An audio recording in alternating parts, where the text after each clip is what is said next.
ओम शांति। 10 फरवरी 2025 की साकार मुरली है। बाबा कहते, मीठे बच्चे, तुम्हें बाप द्वारा जो अद्वैत मत मिल रही है उस मत पर चलकर कलयुगी मनुष्यों को सतयुगी देवता बनाने का श्रेष्ठ कर्तव्य करना है। प्रश्न: सभी मनुष्य मात्र दुखी क्यों बने हैं? उसका मूल कारण क्या है? रावण ने सभी को श्रापित कर दिया है, इसलिए सभी दुखी बने हैं। बाप वर्षा देता है, रावण श्राप देता है, ये भी दुनिया नहीं जानती। बाप ने वर्षा दिया तब तो भारतवासी इतने सुखी स्वर्ग के मालिक बने, पूज्य बने। श्रापित होने से पुजारी बन जाते हैं। ओम शांति। बच्चे यहाँ मधुबन में आते हैं बाप दादा के पास। हॉल में जब आते हो देखते हो पहले बहन भाई बैठते हैं, फिर पीछे देखते हो बाप दादा आया हुआ है तो बाप की याद आती है। तुम हो प्रजापिता ब्रह्मा के बच्चे, ब्राह्मण और ब्राह्मणिया। वह ब्राह्मण तो ब्रह्मा बाप को जानते ही नहीं है। तुम बच्चे जानते हो बाप जब आते हैं तो ब्रह्मा विष्णु शंकर भी जरूर चाहिए। कहते ही है त्रिमूर्ति शिव भगवान उवाच।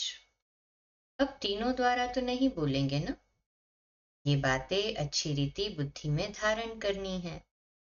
बेहद के बाप से जरूर स्वर्ग का वर्षा मिलता है, इसलिए सभी भक्त भगवान से क्या चाहते हैं? जीवन मुक्ति। अभी है जीवन बंध। सभी बाप को याद करते हैं कि आकर इस बंधन से मुक्त करो। किया है ना सभी ने हमने याद? है हाँ जी बाबा। अभी तुम बच्चे ही जानते हो कि बाबा आया हुआ है। कल्प कल्प बाप आते हैं, पुकारते भी है, तुम मात पिता हम बालक तेरे। परंतु इसका अर्थ तो कोई भी नहीं समझते। निराकार बाप के लिए समझ लेते हैं, गाते हैं, परंतु मिलता कुछ भी नहीं है। अभी तुम बच्चों को उनसे वर्षा मिलता है, फिर कल्प बाद मिलेगा। बच्चे जानते हैं बाप आधा कल्प के लिए आकर वर्षा देते हैं और रावण फिर श्राप देते हैं। ये भी दुनिया नहीं जानती कि हम सभी श्रापित है।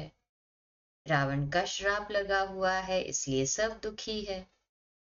भारतवासी सुखी थे। कल इन लक्ष्मी नारायण का राज्य भारत में था। देवताओं के आगे माथा टेकते हैं, पूजा करते हैं, परंतु सतयुग कब था ये किसको पता नहीं। अब देखो लाखों वर्ष की आयु सिर्फ सतयुग की दिखा दी, फिर त्रेता की, द्वापर कलयुग की। उस हिसाब से मनुष्य कितने ढेर हो जाए। सिर्फ सतयुग में ही ढेर मनुष्य हो जाए, कोई भी मनुष्य की बुद्धि में नहीं बैठता है। बाप बैठ समझाते हैं कि देखो गाया भी जाता है 33 करोड़ देवताएं होते हैं, ऐसे थोड़ी ही वह कोई लाखों वर्ष में हो सकते हैं। तो ये भी मनुष्यों को समझाना पड़े। अभी तुम समझते हो कि बाबा हमको स्वच्छ बुद्धि बनाते हैं। समझते हैं ना सभी? दिल से कहे हाँ जी बाबा। रावण मलेच्छ बुद्धि बनाते हैं। मुख्य बात तो ये है ना, सतयुग में है पवित्र, यहाँ है अपवित्र। ये भी किसको पता नहीं है कि राम राज्य कब से कब तक, रावण राज्य कब से कब तक होता है। समझते हैं यहाँ ही राम राज्य भी है, रावण राज्य भी है। अनेक मत मतांतर है, जितने हैं मनुष्य उतनी है मतें। अभी यहाँ तुम बच्चों को एक अद्वैत मत मिलती है जो बाप ही देते हैं। तुम अभी ब्रह्मा द्वारा देवता बन रहे हो। देवताओं की महिमा गाई जाती है। सर्वगुण संपन्न 16 कला संपूर्ण है तो वह भी मनुष्य। मनुष्य की महिमा गाते हैं क्यों? जरूर फर्क होगा ना।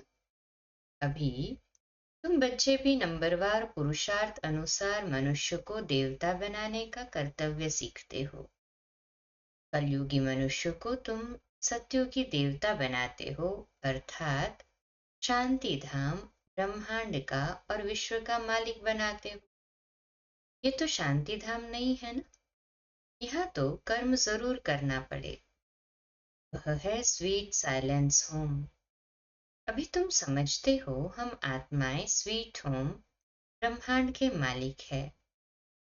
वहां दुख सुख से न्यारे रहते हैं, फिर सतयुग में विश्व के मालिक बनते हैं।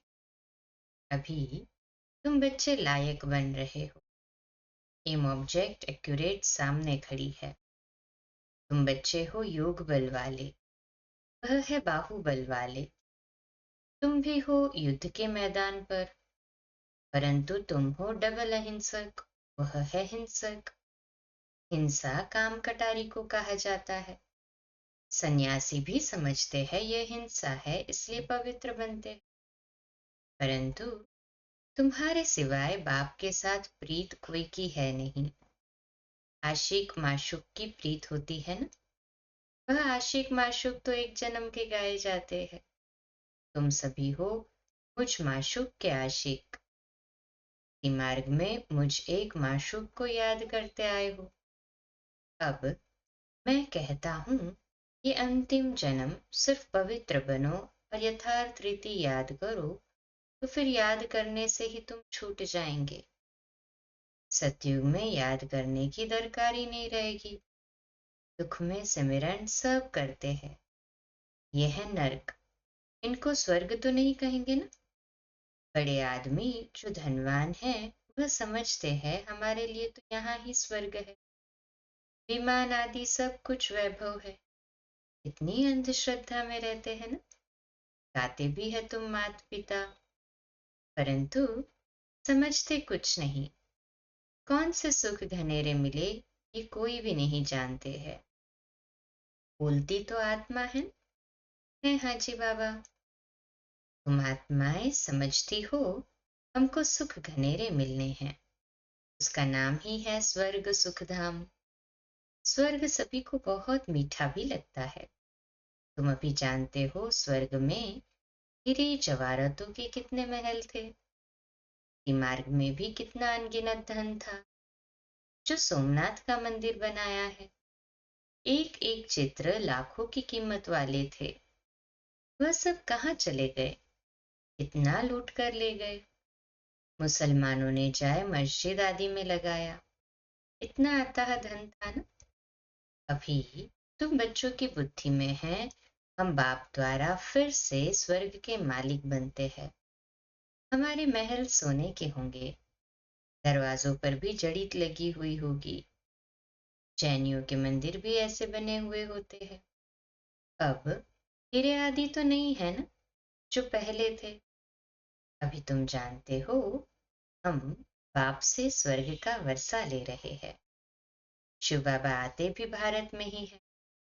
भारत को ही शिव भगवान से स्वर्ग का वर्षा मिलता है। क्रिश्चियन भी कहते हैं क्राइस्ट से 3000 वर्ष पहले भारत हेवन था। राज्य कौन करते थे ये किसको पता नहीं है। बाकी ये समझते हैं भारत बहुत पुराना है, तो यही स्वर्ग था ना। बाप को कहते भी है हेवनली गॉड फादर, अर्थात हेवन स्थापन करने वाला फादर। जरूर फादर आए होंगे तब तुम स्वर्ग के मालिक बने होंगे। हर 5000 वर्ष बाद स्वर्ग के मालिक बनते हो। फिर आधा कल्प बाद रावण राज्य शुरू होता है। चित्रों में ऐसा क्लियर कर दिखाओ तो लाखों वर्ष की बात बुद्धि से ही निकल जाए। लक्ष्मी नारायण कोई एक नहीं, इन्हों की तो डिनाइस्टी होगी ना। फिर उन्हों के बच्चे राजा बनते होंगे। राजाएं तो बहुत बनते हैं। सारी माला बनी हुई है। माला को ही सिमरन करते हैं ना। जो बाप के मददगार बन बाप की सर्विस करते हैं उन्हों की ही माला बनती है। जो पूरा चक्र में आते पूज्य पुजारी बनते हैं उन्हों का ये यादगार है। तुम पूज्य से पुजारी बनते हो, फिर अपनी माला को बैठ पूजते हो। पहले माला पर हाथ लगाकर फिर माथा टेकेंगे। पीछे माला को फेरना शुरू करते। तुम भी सारा चक्र लगाते हो, फिर शिव बाबा से वर्षा पाते हो। ये राज तुम ही जानते हो। मनुष्य तो कोई किसके नाम पर, कोई किसके नाम पर माला फेरते हैं, जानते कुछ भी नहीं। अभी तुमको माला का सारा ज्ञान है और कोई को ये ज्ञान नहीं। कृष्ण थोड़े ही समझते हैं कि ये किसकी माला फेरते। ये माला है ही उन्हों की जो आपके मददगार बन सर्विस करते हैं। इस समय सब पतित है। जो पावन थे वह सब यहाँ आते आते अब पतित बने हैं। फिर नंबरवार सब जाएंगे। नंबरवार आते हैं, नंबरवार जाते हैं। कितनी समझने की बातें हैं। ये झाड़ है, कितने टाल टालियां मठ पंथ है। अभी ये सारा झाड़ खलास होना है, फिर तुम्हारा फाउंडेशन लगेगा। तुम हो इस झाड़ के फाउंडेशन। उसमें सूर्यवंशी चंद्रवंशी दोनों हैं। सतयुग त्रेता में जो राज्य करने वाले थे, उन्हों का अभी धर्म ही नहीं है, सिर्फ चित्र है। जिनके चित्र है उन्हों की बायोग्राफी को तो जानना चाहिए ना। मैं हाजी बाबा कह देते फलानी चीज लाखों वर्ष पुरानी है। अब वास्तव में पुराने तो पुराना है आदि सनातन देवी देवता धर्म। उनके आगे तो कोई चीज हो ही नहीं सकती। बाकी सब 2500 वर्ष की पुरानी चीजें होंगी। नीचे से खोद कर निकालते हैं ना। कि मार्ग में जो पूजा करते हैं वह पुराने चित्र निकालते हैं, क्योंकि अर्थक्वेक में सब मंदिर आदि गिर पड़ते हैं, फिर नए बनते हैं।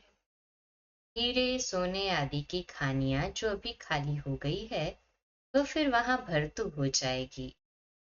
ये सब बातें अभी तुम्हारी बुद्धि में है ना। आपने वर्ल्ड की हिस्ट्री ज्योग्राफी समझाई है। सतयुग में कितने थोड़े मनुष्य होते हैं, फिर वृद्धि को पाते हैं। आत्माएं सब परमधाम से आती रहती है। आते आते झाड़ बढ़ता है। फिर जब झाड़ जड़ीभूत अवस्था को पाता है तो कहा जाता है राम गयो रावण गयो। जिनका बहु परिवार है, अनेक धर्म है ना। हमारा परिवार कितना छोटा है। ये सिर्फ ब्राह्मणों का ही परिवार है। वह कितने अनेक धर्म हैं, जनसंख्या बतलाते हैं ना। वह सब है रावण संप्रदाय। ये सब जाएंगे, बाकी थोड़े ही रहेंगे। रावण संप्रदाय फिर स्वर्ग में नहीं आएंगे, सब मुक्ति धाम में ही रहेंगे। बाकी तुम जो पढ़ते हो वह नंबरवार आएंगे इस स्वर्ग में। अभी तुम बच्चों ने समझा है कैसे वह निराकारी झाड़ है। ये मनुष्य सृष्टि का झाड़ है। ये तुम्हारी बुद्धि में है। पढ़ाई पर ध्यान नहीं देंगे तो इम्तिहान में नापास हो जाएंगे। पढ़ते और पढ़ाते रहेंगे तो खुशी भी रहेगी। अगर विकार में गिरा तो बाकी ये सब भूल जाएगा। आत्मा जब सब पवित्र सोना हो तब उसमें धारणा अच्छी हो। सोने का बर्तन होता है पवित्र गोल्डन। अगर कोई पतित बना तो ज्ञान सुना नहीं सकता। अभी तुम सामने बैठे हो, जानते हो गॉड फादर शिव बाबा हम आत्माओं को पढ़ा रहे हैं। हम आत्माएं इन ऑर्गन्स द्वारा सुन रही है। पढ़ाने वाला बाप है। ऐसी पाठशाला सारी दुनिया में कहाँ होगी। वह गॉड फादर है, टीचर भी है, सदगुरु भी है। सबको वापस ले जाएंगे। अभी तुम बाप के सम्मुख बैठे हो। सम्मुख मुरली सुनने में कितना फर्क है। जैसे ये टेप मशीन निकली है, सबके पास एक दिन आ जाएगी। बच्चों के सुख के लिए बाप ऐसी चीजें बनवाते हैं, कोई बड़ी बात नहीं है। यह सावल शाह है ना, पहले गोरा था अभी सावरा बना है। तब तो श्याम सुंदर कहते हैं ना। तुम जानते हो हम सुंदर थे, अब श्याम बने हैं, फिर सुंदर बनेंगे। सिर्फ एक क्यों बनेगा। एक तो सर्प ने डसा क्या। एक कोई सर्प ने डसा होगा क्या। सर्प तो माया को कहा जाता है ना। है हाजी बाबा। विकार में जाने से सावरा बन जाते हैं। कितनी समझने की बातें हैं। बेहद का बाप कहते हैं, गृहस्थ व्यवहार में रहते ये अंतिम जन्म फॉर माय सेक अर्थात मेरे सदके पवित्र बनो। बच्चों से ये भीख मांगते हैं, कमल फूल समान पवित्र बनो और मुझे याद करो, तो ये जन्म भी पवित्र बनेंगे और याद में रहने से पास्ट के विकर्म भी विनाश होंगे। ये है योग अग्नि, जिससे जन्म जन्मांतर के पाप दग्ध होते हैं। सतो प्रधान से सतो रजो तमो में आते हैं, तो कला कम हो जाती है ना, खाद पड़ती जाती है। अब बाप कहते हैं, सिर्फ माम एकम याद करो, बाकी पानी की नदियों में स्नान करने से थोड़े ही पावन बनेंगे। पानी भी तत्व है ना, 5 तत्व कहे जाते हैं। ये नदियां कैसे पतित पावनी हो सकती? नदियां तो सागर से निकलती, पहले तो सागर पतित पावन होना चाहिए ना। अच्छा, मीठे मीठे सिकिलदे बच्चों प्रति माता पिता बाप दादा का याद प्यार और गुड मॉर्निंग। रूहानी बाप की रूहानी बच्चों को नमस्ते। हम रूहानी बच्चों की रूहानी माता पिता बाप दादा को याद प्यार गुड मॉर्निंग और नमस्ते। वाह बाबा वाह, शुक्रिया बाबा, शुक्रिया। धारणा के लिए मुख्य सार है, पहली पॉइंट, विजयवाला में आने के लिए बाप का मददगार बन सर्विस करनी है। एक माशूक के साथ सच्ची प्रीत रखनी है, एक को ही याद करना है। दूसरी पॉइंट, अपनी एक्यूरेट एम ऑब्जेक्ट को सामने रख पूरा पुरुषार्थ करना है। डबल अहिंसक बन मनुष्य को देवता बनाने का श्रेष्ठ कर्तव्य करते रहना है। वरदान है, विजयीपन के नशे द्वारा सदा हर्षित रहने वाले सर्व आकर्षणों से मुक्त भव। आज का स्वमान, मैं विजयी आत्मा हूँ। विश्लेषण, विजयी रत्नों का यादगार बाप के गले का हार आज तक पूजा जाता है, तो सदा यही नशा रहे कि हम बाबा के गले का हार विजयी रत्न हैं। हम विश्व के मालिक के बालक हैं, हमें जो मिला है वह किसी को भी मिल नहीं सकता। ये नशा और खुशी स्थायी रहे तो किसी भी प्रकार की आकर्षण से परे रहेंगे। जो सदा विजयी है वो सदा हर्षित है, एक बाप की याद के ही आकर्षण में आकर्षित है। स्लोगन है, एक के अंत में खो जाना अर्थात एकांतवासी बनना। व्यक्ति इशारा एकांत प्रिय बन एकता और एकाग्रता को अपनाने का। अभी सब मिलकर एक दो की हिम्मत बढ़ा के ये संकल्प करो कि अब समय को समीप लाना ही है, आत्माओं को मुक्ति दिलानी ही है। लेकिन ये तब होगा जब सोचने को स्मृति स्वरूप में लाएंगे। जहां एकता और दृढ़ता है वहां असंभव भी संभव हो जाता है। अच्छा, हम बोलो, धीरे बोलो, मीठा बोलो, सत्य बोलो, सोच समझ कर बोलो। निमित्त भाव, निर्माण भाव, निर्मल वाणी। आज का नया दिन आप सभी को मुबारक हो, मुबारक हो, मुबारक हो। शुभ दिवस। ओम शांति।